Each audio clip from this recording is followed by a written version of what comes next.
आपने crime free Uttar Pradesh का जिक्र किया है आपने भाषणों में, पार्लियामेंट में भी आप कर रहे थे।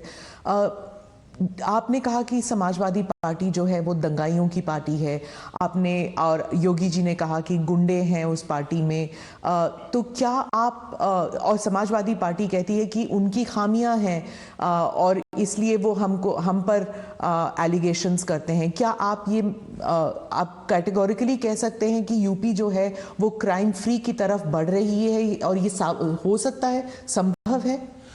पहली बात है कि जब लोग उत्तर प्रदेश में सुरक्षा के विषय की चर्चा करते हैं तो वहाँ के सामान्य मानवी के मन में पिछली सरकारों में जो उन्होंने मुसीबतें झेली है, जिस प्रकार से गुंडा राज चलता था, जिस प्रकार से माफिया की इच्छा के अनुसार ही सरकार के बाबुओं को काम करने के लिए मजबूर होना पड़ता था, जिस प्रकार से इस प्रकार के दबंग लोगों को सरकार में एक प्रकार से प्रतिष्ठा थी, आश्रय था, ये सारी चीजें उत्तर प्रदेश ने बड़े निकट से देखा है।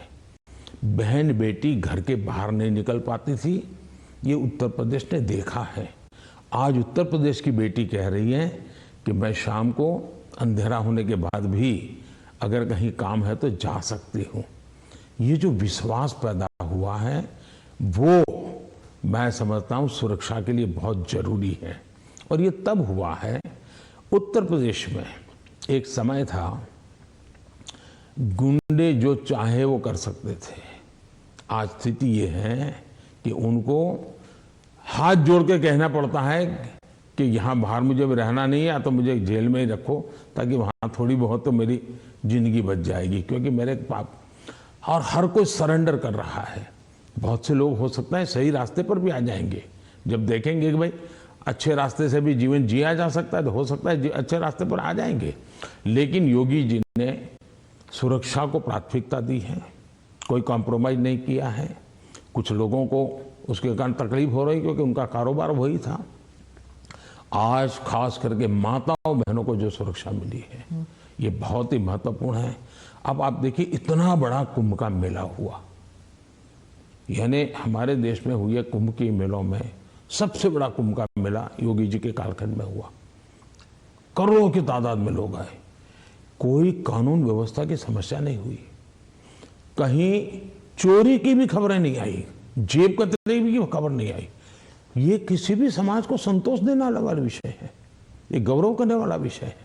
और हिंदुस्तान में अगर सुरक्षा को प्राथमिकता दी जाए तो बुरा क्या है? नहीं, बुरा नहीं। जैसे सुरक्षा की बात चल रही है तो वो कहते हैं कि वहां पर एक जुडिशियल प्रोसेस नहीं है, ठोकों की राजनीति चलती है। अगर योगी सरकार ने डिसाइड कर लिया कि फला जो है वो गुंडा है या उसका कारोबार जो है उसमें कोई डाउट है तो उसको जेल में डाल दो, मतलब एक जुडिशियल प्रोसेस नहीं है, वो कहते हैं। देखिए, हिंदुस्तान की जुडिशरी वाइब्रेंट है, हिंदुस्तान की जुडिशरी बहुत ही सक्रिय है और कभी कभी तो प्रोएक्टिव है। अगर ऐसा कुछ भी हुआ होता तो हिंदुस्तान की जुडिशरी ने जरूर कदम उठाए होते। और पीआईएल करने वालों की कमी नहीं है हमारे देश में, ऐसी बहुत बड़ी जमात है जिनकी रोजी रोटी पीआईएल पर है, तो वो तो तुरंत पहुंच जाते हैं। लेकिन ऐसा कुछ नहीं हो रहा है, मतलब वो न्यायिक प्रक्रिया के आधार पर काम करते हैं।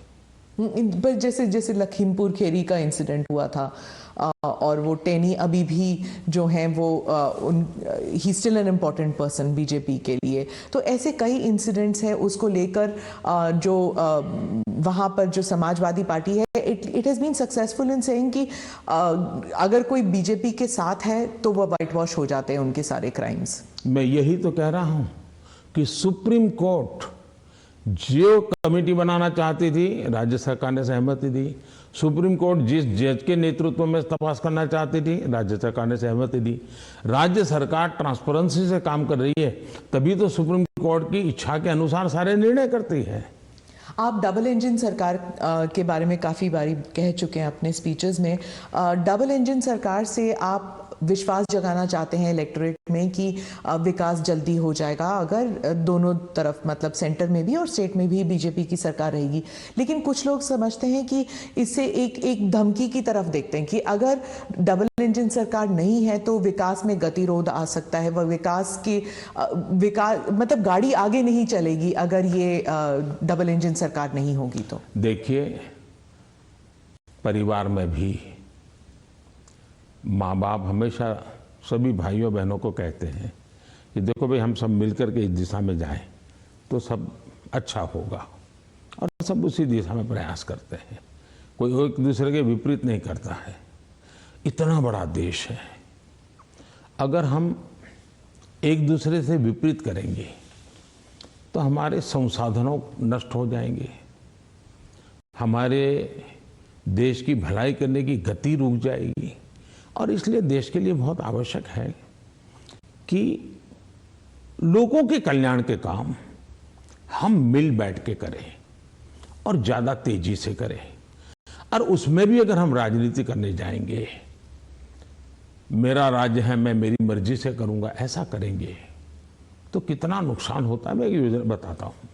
अब जैसे आयुष्मान भारत योजना, आयुष्मान भारत योजना गरीब जो बीमारी में है उसको 5 लाख रुपए तक बीमारी में स्वस्थ होने के लिए सहायता करता है। भारत सरकार करती है, पैसे भारत सरकार दे रही है, राज्यों को तो लेना है, देना कुछ नहीं है। कुछ राज्यों में अपनी अपनी योजनाएं हैं, हमें कोई इससे इतराज भी नहीं है, हम नहीं कहते कि योजना बंद करो। लेकिन इससे फायदा ये होता है कि मान लीजिए उत्तर प्रदेश का कोई नागरिक है और केरल गया हुआ है और वहां उसको कुछ हो गया, तो ये योजना ऐसी है कि केरल में भी उसको ट्रीटमेंट मिलेगी। उसको उत्तर प्रदेश में ही बीमार होगा तो लाभ होगा ऐसा नहीं, केरल में भी। इसका मतलब कि आयुष्मान भारत योजना से जोड़ना मतलब दोनों इंजन जुड़ जाएंगे तो गरीबों को लाभ होगा कि नहीं होगा। लेकिन कुछ राज्य ऐसे हैं जिनको लगता है नहीं, हम आयुष्मान भारत से नहीं जोड़ेंगे। दिल्ली में क्या ऐसी सरकार है? अब दिल्ली का नागरिक हिंदुस्तान के किसी कोने में जाएगा और वहां कुछ हुआ तो उसको वो लाभ नहीं मिलेगा। अब क्या कारण है कि इसका विरोध किया जा रहा है? उसी प्रकार से हमने one nation one ration card क्यों किया कि भाई कोई भी मजदूर हिंदुस्तान के किसी भी कोने में जाएगा, एक ही राशन कार्ड होगा। अगर वो महाराष्ट्र में है तो भी उसको फेयर प्राइस शॉप से उसको अनाज मिल जाएगा। अब 2 राज्य ऐसे निकले जिनको सुप्रीम कोर्ट को डंडा मारना पड़ा, कहना पड़ा कि भाई one nation one ration card गलत क्या है, तुम लागू करो। अब इसलिए हम कहते हैं कि डबल इंजन की सरकार होती है तो गरीबों को सबसे ज्यादा लाभ होता है।